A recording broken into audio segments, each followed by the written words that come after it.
ចោតធ្លាក់នឹកដល់អូនភ្លៀមនឹកពេលប្រហៀមទៅស្រែដេញចាប់អូនស្រែកអូនព្រៀងបង្ហាសូរសៀងដោយសូត្រកំណាប់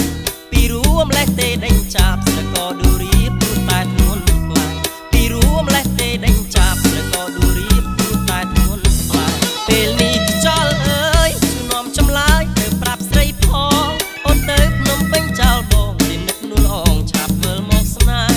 ចាប់ពីសួររកមិនឃើញប៉ុនលោកមកច្រៀងបំពេចិត្តចូលឆ្នាំហើយមាសមេអូនវិលវិញទេបងរងចាំណាចិត្តចូលឆ្នាំហើយមាសមេអូនវិលវិញទេបងរងចាំណា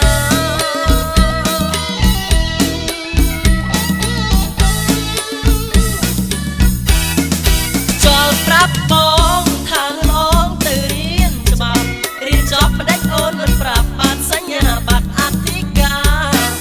ចោលប្រាប់បងថាលងរៀនបនថែមទៀតចូលឆ្នាំថ្មីអូនត្រូវឆ្លៀតមកស្រែជំនាញអធិការលេចបងហើយឆ្ងាយហើយលេងលឺទេដឹងជីវ៉ាមិនស្នេហ៍មិនថាសម្រាប់ជីវិតណាអធិការមិនស្នេហ៍មិនថាសម្រាប់ជីវិតណាអធិ